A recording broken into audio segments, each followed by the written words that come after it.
I was muted. Well, my lords and ladies, Jacob Butter speaking, and welcome back to another episode of.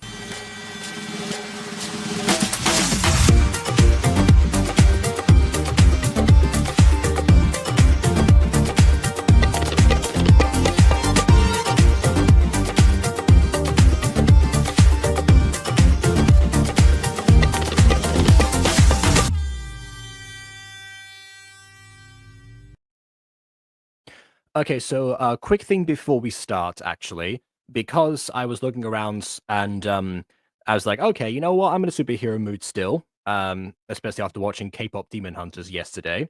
I was already in that mood before because I caught up on Miraculous, and it's been going, it's been feeding itself essentially.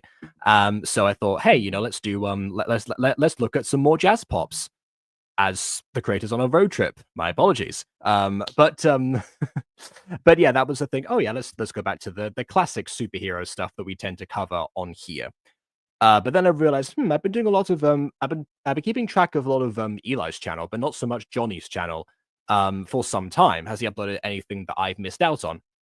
Turns out no, he hasn't. But what he has done is made a post basically, once again, addressing the parentage of Jess and Amy, particularly, and the age of said parents, and his lingering battle to keep them as young as possible for reasons no one has been able to acquire a decent answer from yet. The reason I bring this up is because he said that he's going to change the parentage of Jess and Amy, and if anyone has anything to say about it, speak now or forever hold your peace. That's almost a direct quote, by the way. So with that in mind, it's probably shown up on the chat by the time that I've said this. But with that in mind, there is the post. He doesn't quite explain most of what built up to it, as honestly, it dates back to November of 2023, which is bizarre that it's still going. But if anyone has something to say about it, that now is your chance to do so. Personally, I focused on asking the question of why he has such an issue with aging up the characters so that none of this happens in the first place. But my other thing that I mentioned in there was that for the sake of continuity and for the other people in the franchise, it makes the most sense to just change that rather than the origins of central characters to the universe itself. But whatever anyone else thinks, go ahead and see what you make of it. He's yet to reply to my comment, but we'll see if he sees anyone else. As a side note, this is the second post that he's made, like almost in a row. There was like 2 posts underneath. He says, it's with a heavy heart that I blah blah blah, and this one says it's with a heavy heart that I blah blah blah. It seems to be a bit of a pattern that he's found himself in, where he feels like he's locked into a corner, and is like with a heavy heart he must make this drastic decision that he really doesn't have to. So again, hopefully, let's reassure him that there are other solutions that have been in front of his face for nearly 2 years. With that in mind, let's get on with some jazz pop, shall we? Yeah, so today we've got Location Detected.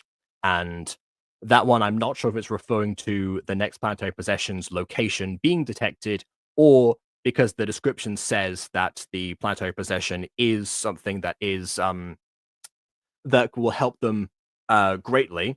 Maybe it's something that will allow them to detect the location of the other possessions. Because bear in mind, this is the penultimate episode of the entire series of Jazz Pops. Yeah, it's kind of bizarre that we're here, nearly 3 years after starting this review series. We finally got to like to nearly the end of the 4th and final season, including all the prequels and all of that other stuff.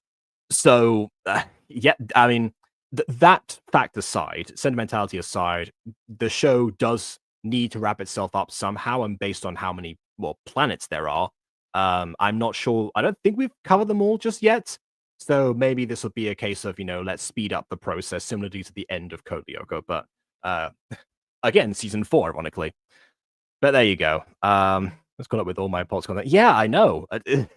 It's taken me forever, not for lack of interest, mind you, but for the sake of pacing myself.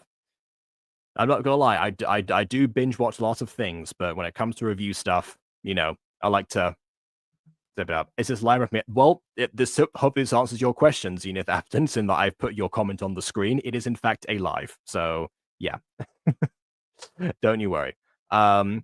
Just going back to this quickly. Yeah, it was concerning wants them. Yeah, that's why I'm asking the why. Going back to the Johnny thing, that's why I'm asking why he wants them to be so young. Because there are two possibilities, I think, of why he wants that. One of which is he doesn't want to redesign the characters because he's already like painstakingly rebuilt, well, painstakingly for him, rebuilt the characters and replicating their outfits, which admittedly are already outdated thanks to season 6 coming out. But aside from that, it's yeah, he wants to keep that consistent.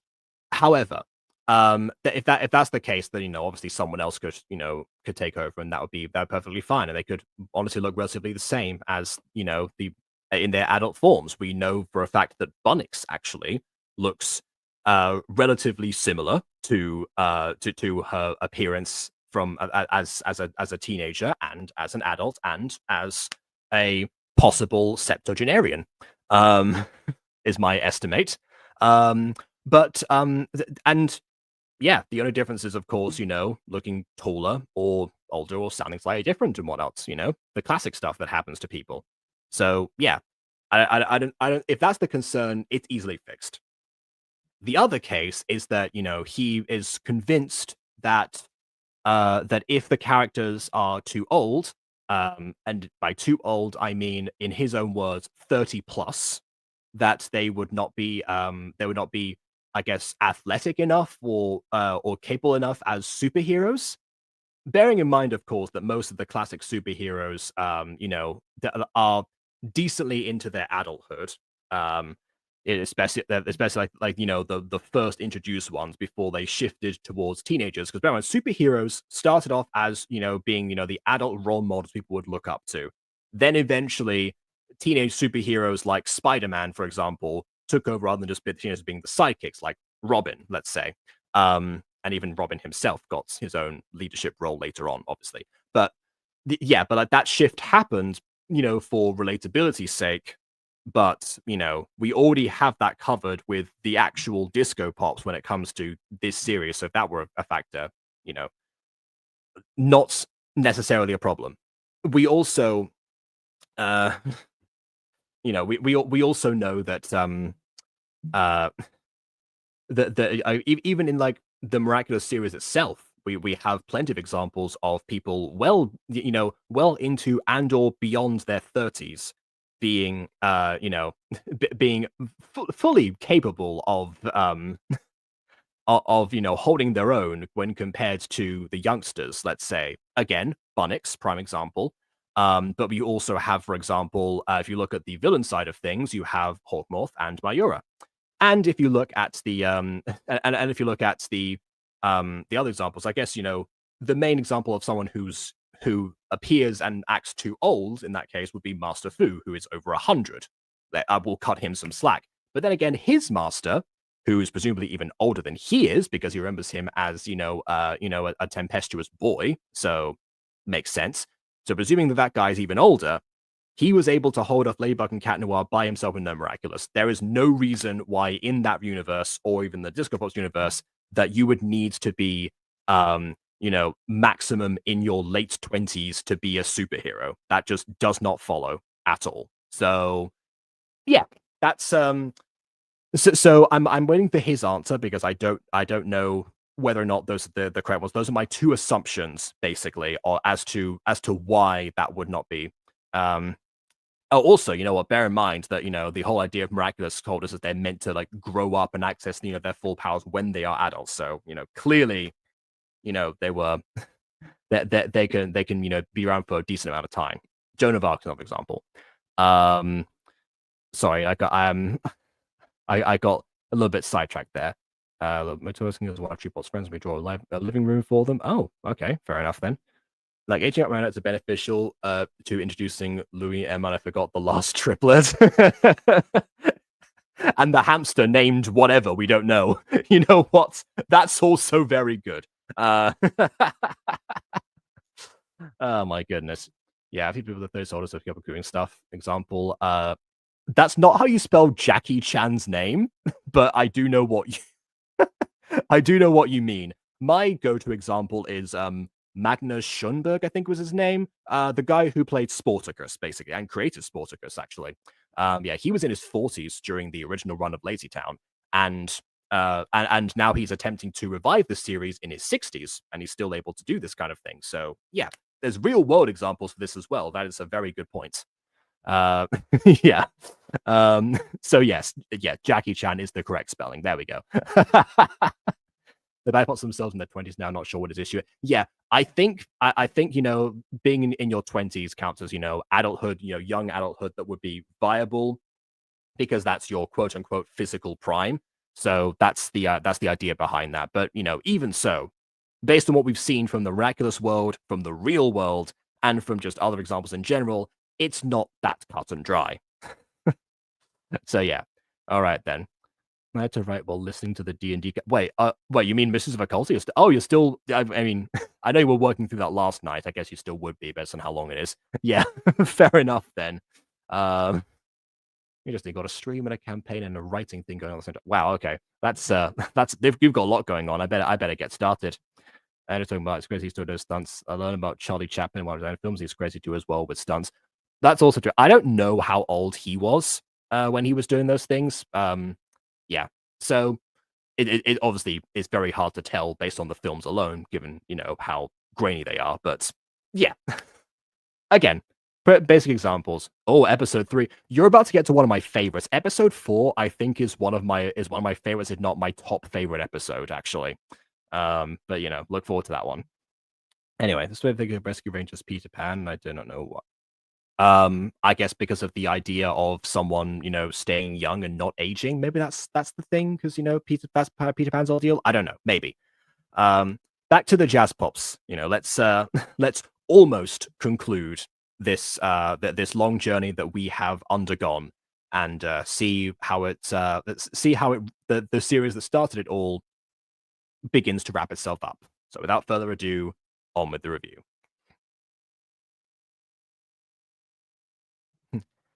Hey, jazz pops.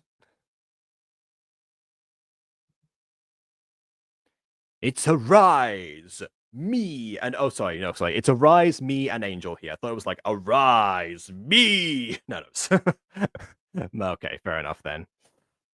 Dude, I was going to did grow up. Oh, was he still capable of doing the stunts that he did as a child? If that case, that might be why you're thinking of that. I don't actually know. Anyway,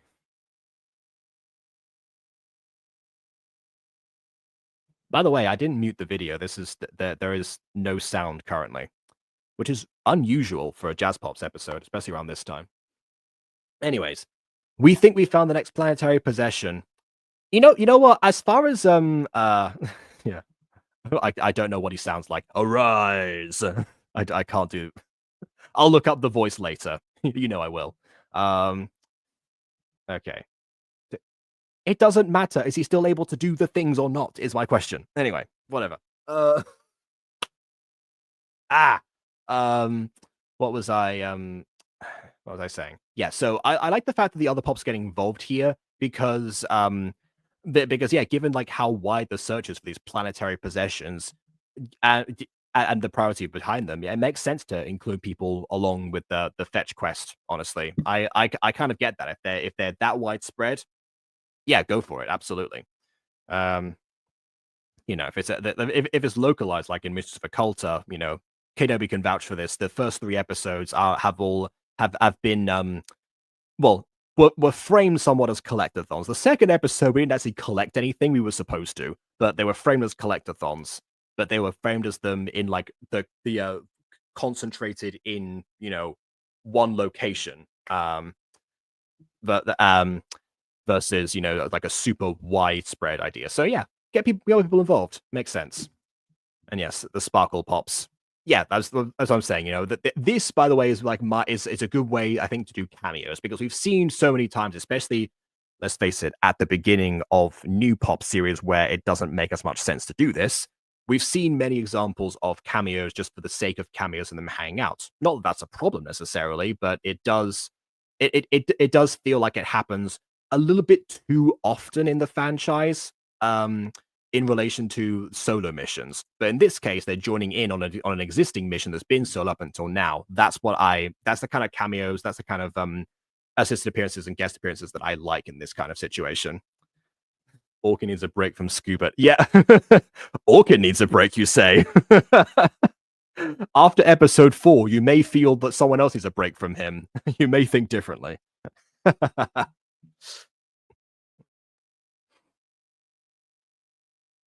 Anyways, come on over and take a look. You have a map? Oh, there's the music.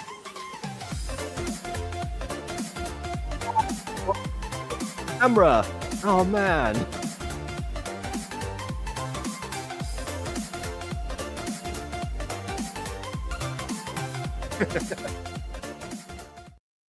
Hello, my lady. Hello, my darling. Anyway. Oh, wait. Oh, so they were... I thought... Sorry. The framing made me think that Maddie was talking to the jazz pops off screen, like they were behind the camera, not that they had to teleport in. If so, who was she? How was she talking to them? Where she was like, "Hey, jazz pops, can you hear me? I hope Celeste is beaming this to everyone." And Majesty just pushing buttons, being like, "You were supposed to don't start yet. I haven't finished setting up." It's like me at the start of streams, actually. It's like, no, contain yourselves. Stop discussing the session. Anyway.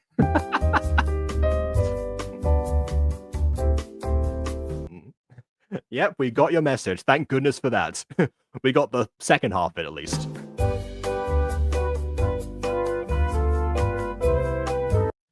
Which one did you find? I'm going to turn it down a little bit. It's a chicken. Is it? Oh, is it like a statue of a chicken, like a figurine or something? Or is it an actual live chicken? It's like Horcruxes. They can technically be anything. I don't ever remember there being a chicken. Oh, maybe the chicken swallowed it. It was the sacred grain of Neptune.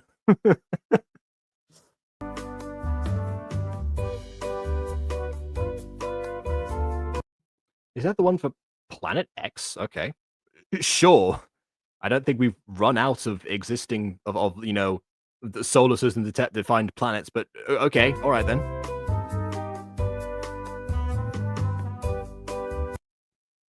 Was Pluto been a planet this entire time? Well, maybe Pluto was a planet when the possessions were made. That would actually kind of explain it, to be perfectly honest, you know?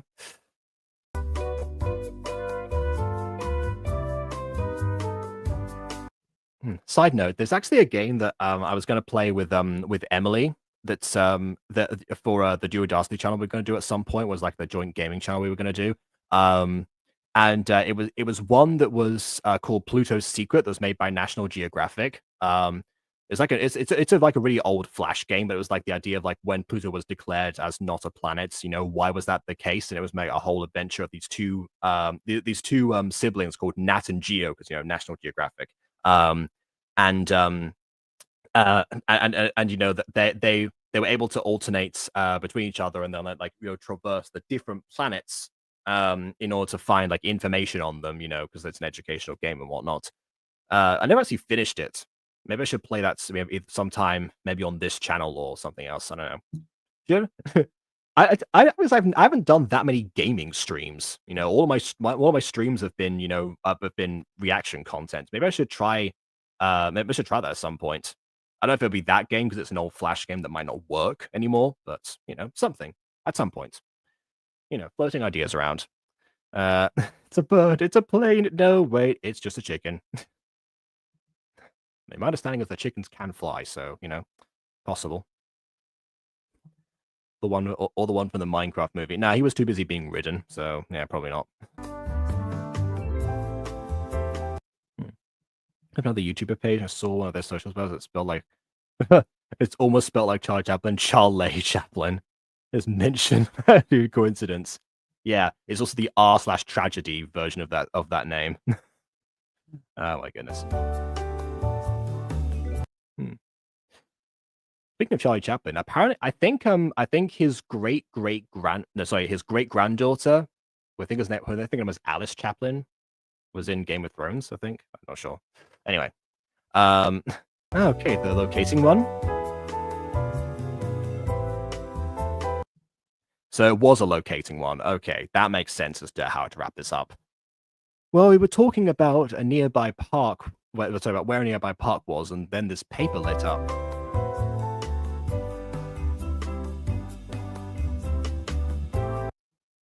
It sang this. It started floating, gained sentience, and started singing this very annoying song. It was "I'm the Map," I think. Anyway, then it showed us a picture of a park, and we went outside, and there was a portal. Ah, okay. So it doesn't even so not only does it show you these places, it it provides easy access to them. That's even better. They better get that before the villains get their hands on it, because my goodness. Just so I mentioned Charlie Chaplin. Two nickels was weird that happened twice. Honestly, in that situation, it's weird this only ever happened twice across your entire life.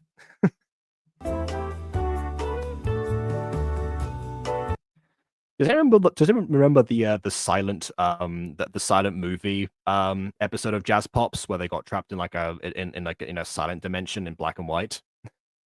That was a fun idea. It was over a little bit too quickly though. I talked about that at length. Hmm.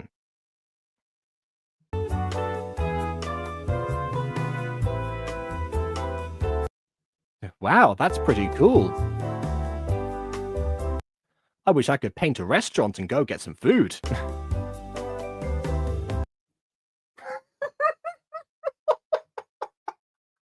Well, we gotta say it now, everyone. For the penultimate time, possibly. 3, 2, 1.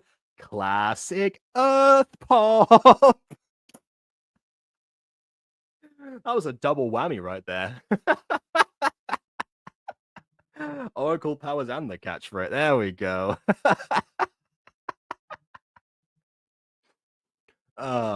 I hope at the end of this series that Eli, you're able to get in touch with the original Earth Pop and say, you've been a meme for 3 years.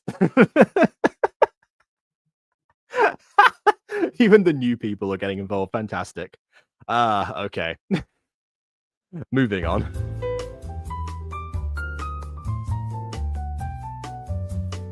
Oh, brother. I swear, if Jazz Pops gets a 5th season, it's gonna be like there are gonna be so many Gacha review mentions. It'd be unbelievable. Anyway. Anyway, we're standing here chatting when you could be where the next item is. Oh, okay, so you're not going anymore? Alright, I guess that works. Sure. Okay then. As soon as you said, yeah, you were ready. you were ready right there.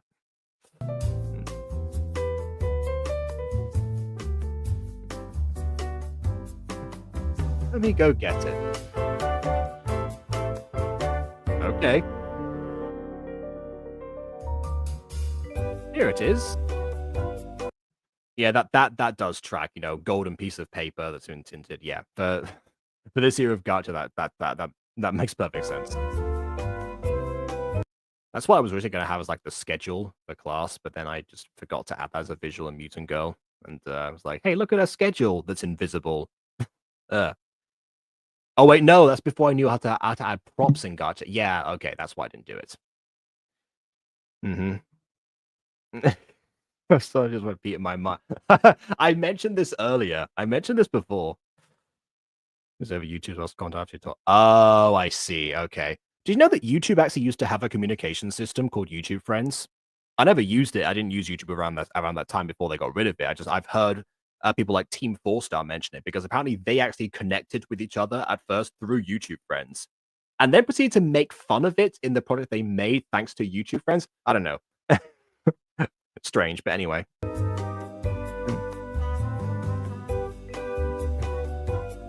Thank you. No problem. Now let's see if this works. Take me to Leaf, Alavator! Can anyone tell me where that's from in the chat? Let's see who gets it first.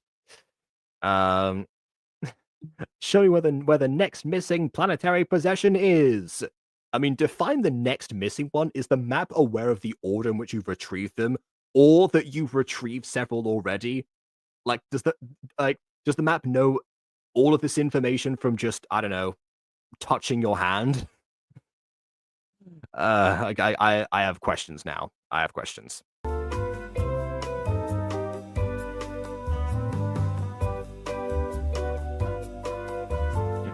Okay, yeah. Yeah, not super helpful, but then again, it has a portal to take you there, so I guess they're fine. Also, that was some pretty good editing, especially for this time period. Oh, I wonder where that is. You don't need to, Earth Pop. You're gonna be there in a few seconds.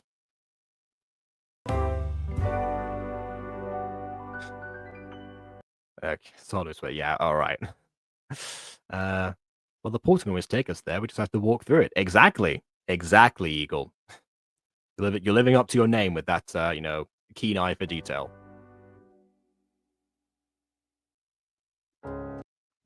I know where that is. It's in Aquavia.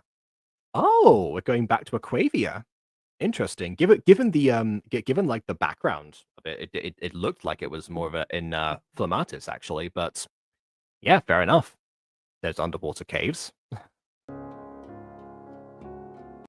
Also, why not? It's a map of wonders. Yes, possibly, but it like there's there for me at least there are levels to this kind of thing. A map which has the express function of showing the user where things are would know where things are, but not necessarily that it's just about like the users or like the people that operate them. Maybe, although I guess not. Technically it works. You're right. That's not what a quiver. Ah, there we go. See, someone got onto it as well as I did. Yeah, it was underwater. Oh, you mean the sword was underwater? I thought like Aquavia was underwater and now it has risen or something. Which I hope it hasn't, because everyone's evolved to live underwater. They all just all died out. My goodness. All right, then it's in a car factory. A car factory? Aquavia has a car factory? Aquavia has cars?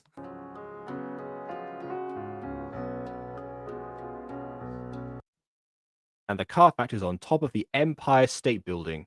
Aquavia has the Empire State Building?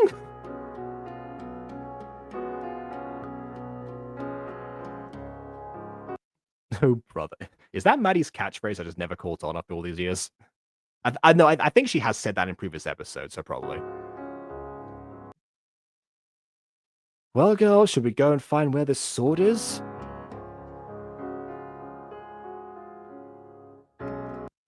Yes, I sure hope that there's food there, though. I'm hungry. All right. One more time, everyone. Classic Earth Pop.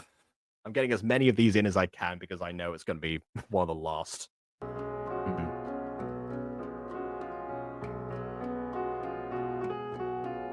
Let's go then. Thanks for finding the paper. Bye! No problem.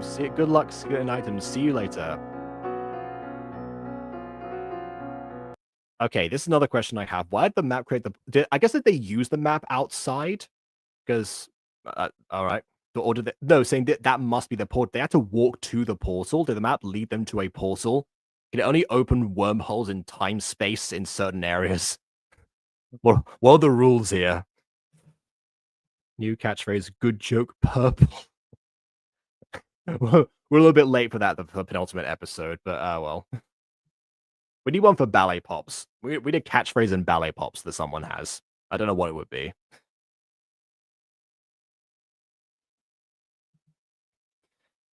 He brings up, yeah. Okay, there you go. Good, keep it alive. I don't know. It looks more like a black hole to me. Yeah, I'm with wormhole because it's close enough. But yeah. Oh well, it'll lead us to where the next planetary possession is. So let's go. Now, the one thing I would say here, obviously, if I'm making this today, what I recommend, or if you were making this today, Eli, I would say I recommend like having the other area that you can see like through it, so you can actually step on the other side. Not every show does that or anything, because like Wakfu doesn't, but but for these scenarios, hey, why not? No, would be a nice touch. But yeah, for this makes sense. Hmm. Is Angel Pop's running gag? She's on the a little on the dumb side, like how Earth was running gag is that she always has food on the brain. I feel like Attitude Pop's cat there's the thing, so she's on the dumb side. Maybe Angel Pop also. Not sure. She must be stuck. Well, I mean, you say that it's classic Earth Pop because her biggest character trait is how much of a foodie she actually is. Um, because yeah, she's always hungry. She metabolizes super quickly, and that was like the big. That's like one of the only identifiable character traits at the start of the series. So yeah, most Maddie's our friend Annie, who apparently joked all the time. I remember Maddie mentioning someone named Annie a couple of times in one of her many "my friend such and such said this about you" type of situations. So yeah, that name rings a bell. Makes sense.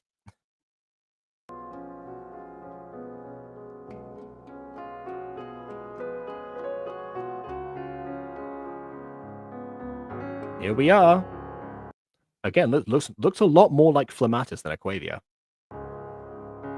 Or New York for that matter, for the Empire State Building situation. Wait, is that Wipeout? But oh, okay, another cameo in here.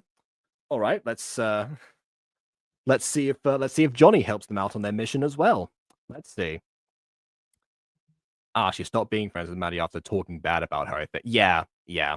That's that kind of tracks. She'll use she'll use friends as a line of defense if they back her up. But if not, that's it. You're canned and then you get turned against. Yeah. All right. Yeah, something of the like. And yeah, cameo time. Let's see. Speaking of Johnny from the beginning, I suppose.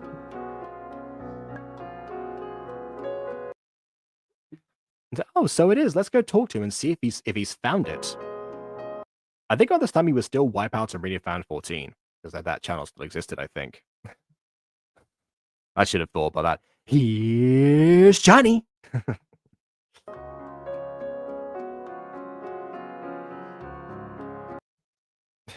Okay, you know what? I appreciate the fact that the background changed, and then it looks redder than usual.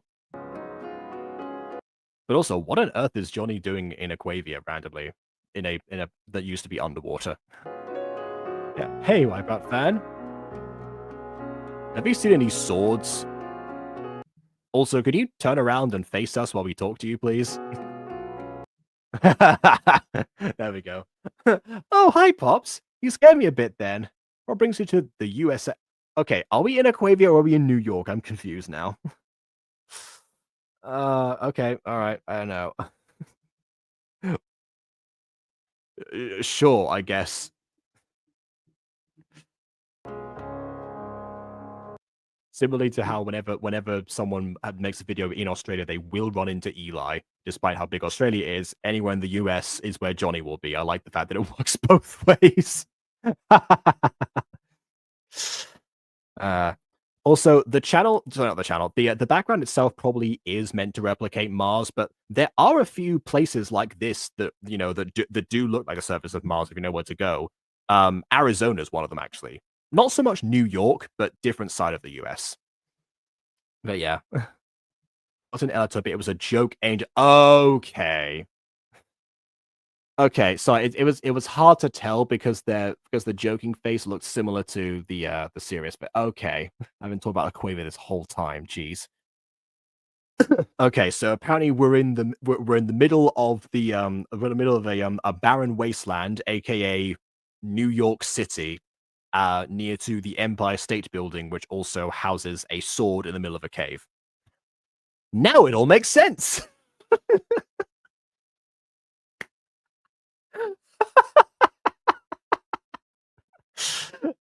Being canon to the Vertex as a pop form. Oh no, Johnny has actually even ignoring the intros used to do at the beginning of Disco Pop's videos that arguably take place in like a metaverse situation. He actually has appeared as like as a host for multiple things, and just as a friend of the Pops in general. So his presence makes sense.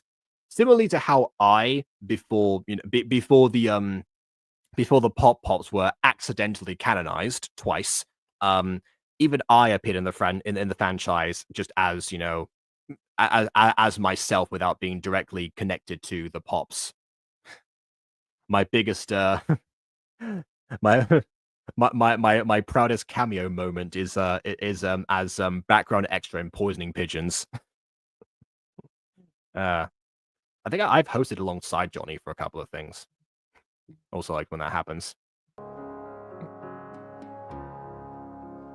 Anyways, a sword. A sword, not food. Yeah, see, he's caught on. Everyone's caught on. Well, then I hope it was some of that. But we're looking for the planetary possessions.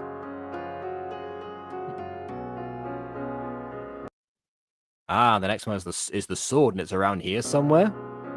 Yeah, how many caves are you familiar with in New York? Yep, that's why we're wondering if you've seen it.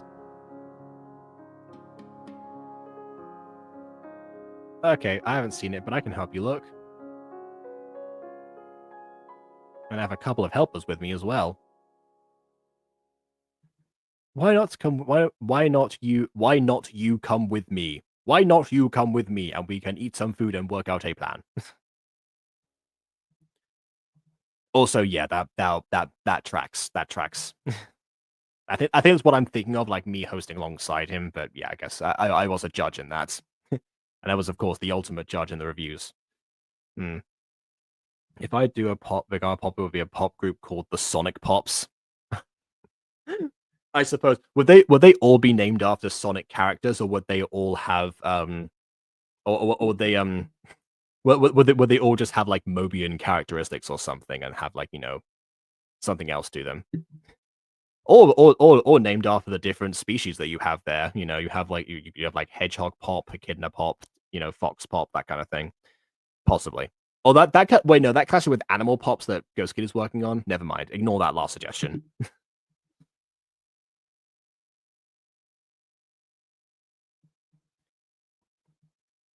Okay then. Oh, that was it. Oh, okay. Better guess. Good question, right? Oh my goodness. And then they have a rival. No, wait a second. They have rival groups called the Dark Pops, the Chaotic Pops. There you go. It's a whole different entity. Oh, wait a second. Oh, wait a second. Sonic, Knuckles, and Tails did in fact form a boy band at one point. And Sonic himself had a band with two of his siblings in one continuity. So yeah, them all being musicians and also heroes actually makes a lot of sense now I think about it. Never mind.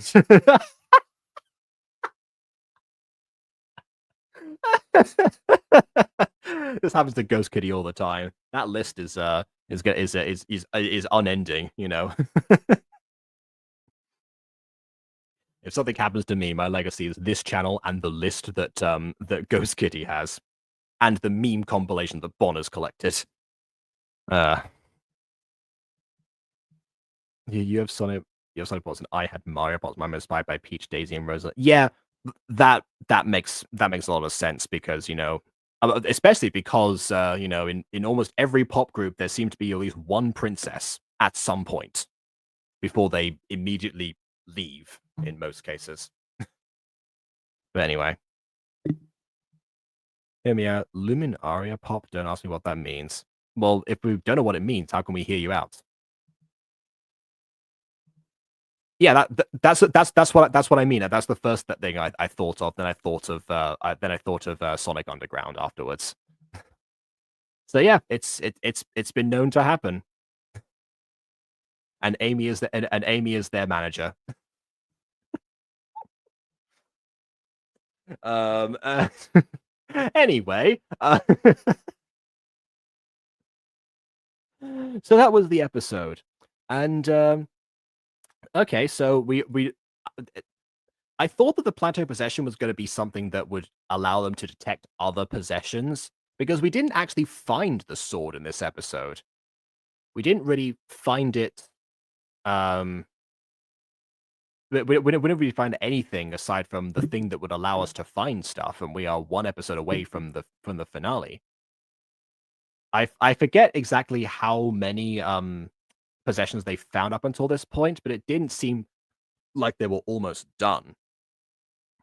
So that makes me wonder if episode 9 was well, I mean, usually, a jazz pop season will end on 9 episodes, or any pop season will end up on 9 episodes, except ballet pops end on 8, but, ballet pops had enough content in between to, bridge that gap. Um, but yeah, as far as this is concerned, yeah, it almost seems like that last episode is gonna have to play a lot of catch up, in order to get there. Sort of like how how people complained, like, in, No Time to Die, for those who are, into the James Bond films, that they had to that they because Daniel Craig said he wanted to do one more movie, that they had to just basically be like, okay, Blofeld's back. He's dead. Moving on. The next person's back. They're dead. Move on.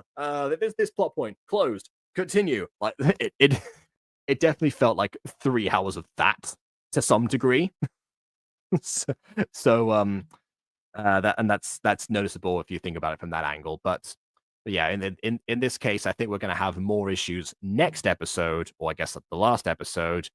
Um, and but but as far as this episode standing alone goes, um, yeah, not much of a no no super outlying issues here, aside from the fact that it just feels like it's a little bit unfulfilled, and also the fact that New York is not a barren wasteland. If anything, some might describe New York as the exact opposite to a barren wasteland in a lot of respects, especially in terms of population. Um, so yeah, that overall, a fairly neutral one, definitely better than the ones that actively make us all insane and confused throughout. This one just made us insane and confused for a small bit of time at the end.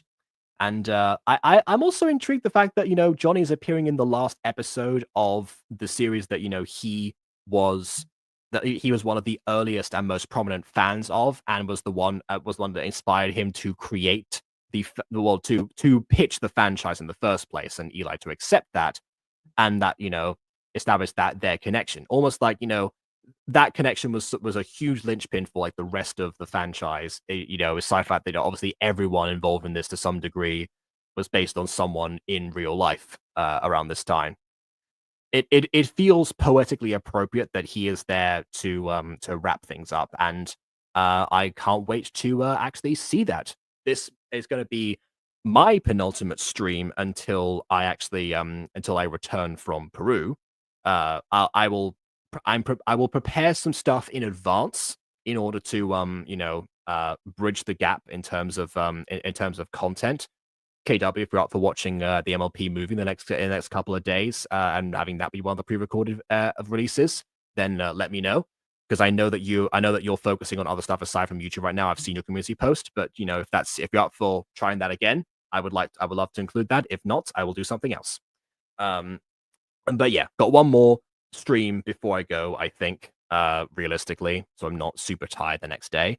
And after that, pre-recorded stuff, and then yeah, we'll see. I won't do Jazz Pop's episode 9 as one of the pre-recorded streams, because that just doesn't feel right. It feels like I should pick a time where like Eli's here, maybe even Johnny as well. Like pick a time where we're all able to do this basically and be live and together and whatnot. I will think of some other things that will be that won't suffer too much by being pre-recorded. Day and time within the next 2 days, within waking hours. That's a kind of thing where it's like, if you have a free moment, let me know, please, because I can propose random times, but but we might end up at an impasse when it comes to that. And I can easily schedule things around some stuff, because I'm pretty much prepared to go by this point. But yeah, as for everyone else, I guess I will see you live tomorrow, and not live for the next more or less couple of weeks. And after that, we'll we'll say goodbye to this series and look towards the future of the Eli channel as a whole and the franchise at large. Unless we go back to some of the other stuff I've not looked at, like Nice Pops and some other things. We'll see. There's a lot to cover. But for now, I guess in my quest to keep the superhero hype up in my own mind, I'm going to watch the last piece of miraculous content that I deliberately skipped until I had finished everything else, including the webisodes, and that is the musical on Netflix. I'm going to go ahead and watch that now because I saw K-pop Demon Hunters yesterday, and I like superhero musicals, so why the heck not? So go ahead then. I will let you know about that. As far as other movies go, I'm off to watch a different movie. So please leave a like or dislike because your opinion matters, and subscribe if you haven't done so already. And on that note, until next time, comment, like, and song apparently. There you go. Until next time, farewell.